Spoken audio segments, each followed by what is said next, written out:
चलिए सीधे इस दिलचस्प रहस्य में गोता लगाते हैं।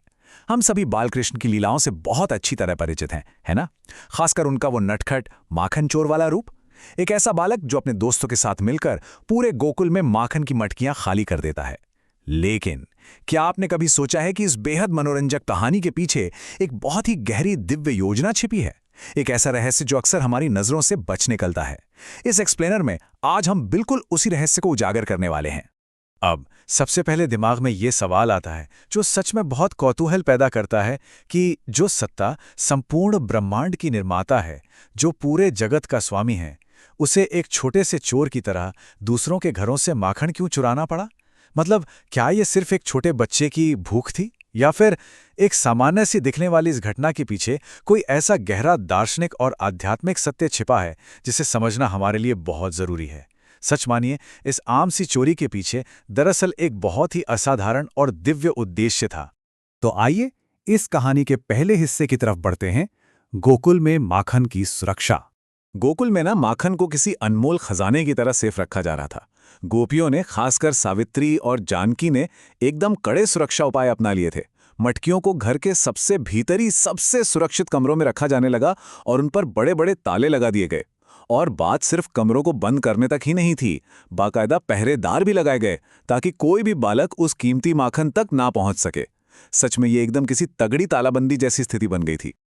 लेकिन जहां इतनी कड़ी सुरक्षा हो, वहां एक चतुर योजना भी तो बनेगी ही। आइए देखते हैं बालकृष्ण की मास्टर प्लानिंग। अब बालकृष्ण ने अपनी जो टीम बनाई, उसका नाम बहुत ही मजेदार था, चौर्य विद्या प्रसारण टोली। इसका मतलब है चोरी की कला का विस्तार करने वाली टीम। सोचिए, इस नाम से ही समझ आ जाता है कि वे इस काम को कितने मजे लेकर और कितनी गंभीरता से कर रहे थे। बालकृष्ण खुद इस टोली के लीडर बने और उनका बस एक ही लक्ष्य था, गोकुल की हर मटकी तक पहुंचना। इस टोली के सामने मुश्किलें कोई छोटी मोटी नहीं थीं। सबसे बड़ी चुनौती तो सावित्री के घर के बाहर पहरा दे रहा बलधर नाम का एक बहुत ही गुस्सैल और आक्रामक बैल था, जो किसी को भी अंदर फटकने तक नहीं देता था। लेकिन बालकृष्ण की रणनीति का सबसे शानदार हिस्सा यहीं दिखता है। उन्होंने बलधर से लड़ने के बजाय उसे थोड़ा सा माखन और खाना देकर अपनी टीम में ही मिला लिया। इसके बाद बड़े ही गुपचुप तरीके से बंद कमरों की टोली गई और सोते हुए बड़ों की नजरों से बचते हुए बिना कोई शोर किए अंदर एंट्री ली गई। सच कहूं तो ये किसी हाई लेवल सीक्रेट मिशन से कम नहीं था। अब बारी आती है मुख्य एक्शन की, माखन चोरी की लीला। घर के अंदर का नजारा और भी चैलेंजिंग था। गोपियों ने माखन को जमीन पर नहीं रखा था, बल्कि उसे छत से बहुत ऊंचाई पर लटका दिया था, मानो वो कोई ऐसा अजेय पर्वत हो जिस पर चढ़ना नामुमकिन हो। लेकिन इस टोली के पास इसका भी गजब का जुगाड़ था। सभी बच्चों ने एक दूसरे के कंधों पर चढ़कर एक मजबूत ह्यूमन पिरामिड बना लिया और सबसे ऊपर कृष्ण चढ़े और आखिरकार उस ऊंचाई तक पहुंच ही गए जहां गोपियों ने अपना सबसे सुरक्षित माखन छुपा कर रखा था। और ठीक यहीं पर इस पूरी कहानी का सबसे सरप्राइजिंग पहलू सामने आता है। कृष्ण ने इतनी मेहनत करके जो माखन उतारा, उसे उन्होंने खुद नहीं खाया। इसके बजाय उन्होंने उसे अपने हाथों से अपनी पूरी टोली, अपने दोस्तों और यहां तक के भूखे बंदरों में भी बांट दिया।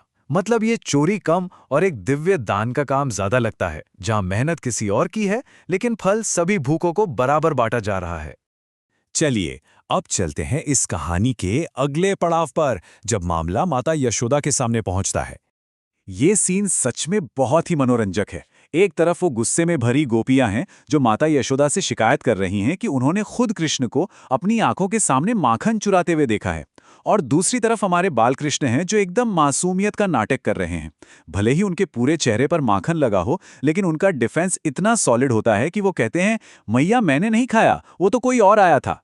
वो बड़ी ही चतुराई से सारा दोष टाल देते हैं और माता यशोदा भी उनके इस भोलेपन और इन प्यारे तर्कों के बीच पूरी तरह से उलझकर रह जाती हैं।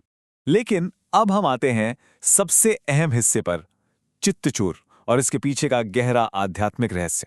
तो सबसे समझने वाली बात यह है कि इस पूरी घटना का असली मकसद कभी भी भौतिक भूख मिटाना था ही नहीं। भगवान नारायण ने खुद कहा है कि जब गोपियां लगातार उस माखन को बचाने के बहाने कृष्ण के बारे में सोच रही थीं, तो वे असल में सच्चे मन से उनका स्मरण कर रही थीं। और जब कोई इतने सच्चे हृदय से भगवान को याद करता है, तो भगवान उनके कर्मों को सुधारने और उन्हें शुद्ध करने के लिए उनके जीवन में जरूर आते हैं। इन प्रतीकों को समझना बहुत जरूरी है। जिस माखन को गोपियों ने बहुत मथ कर बड़ी मेहनत से तैयार किया था, वो दरअसल एक पवित्र आत्मा का प्रतीक है। बालकृष्ण सिर्फ उस माखन को नहीं चुरा रहे थे, बल्कि वो अपने भक्तों के बुरे कर्मों को मिटा रहे थे, ताकि उन्हें जन्म और मृत्यु के इस चक्र से मुक्ति मिल सके। इसीलिए इस दिव्य रूप में वे केवल माखन चोर नहीं हैं, बल्कि वे चित्त चोर हैं, यानी वो जो अपने भक्तों का हृदय और उनकी आत्मा चुराकर उन्हें दुनियादारी के बंधनों से हमेशा के लिए मुक्त कर देते हैं। और ये बात बहुत ही शानदार तरीके से दिखाती है कि इस लीला का असर कितना गहरा था। गोपियां भले ही माखन चोरी होने पर चिढ़ रही थीं, गुस्सा कर रही थीं और इसे अपना नुकसान मान रही थीं, लेकिन असल में उन्हें बहुत बड़ा आशीर्वाद मिल रहा था। भूखों को खाना खिलाने और अनजाने में ही सही पर खुद परमात्मा को अपना माखन अर्पण करने से उन्होंने बहुत बड़ा आध्यात्मिक पुण्य कमा लिया था। उनके जीवन की सबसे बड़ी झुंझुलाहट ही उनके लिए सबसे बड़ा वरदान बन गई थी। इस पूरी लीला का असली सार इसी एक विचार में छिपा है। ये हमें सोचने पर मजबूर कर देता है कि यदि ईश्वर हमारे कर्मों के बोझ को कम करने और हमारी आत्मा को शुद्ध करने के लिए इस तरह की चोरी या रुकावटों का आयोजन कर सकता है, तो क्या ये मुमकिन नहीं कि आज हम अपनी जिंदगी में जिन मुश्किलों, झुंझलाहटों या बाधाओं का सामना कर रहे हों, वे असल में छुपे हुए दिव्य आशीर्वाद हों? ये एक ऐसा विचार है जो जीवन को देखने का हमारा पूरा नजरिया ही बदल सकता है। उम्मीद है इस एक्सप्लेनर ने आपको इन आध्यात्मिक रहस्यों को और गहराई से सोचने पर मजबूर किया होगा।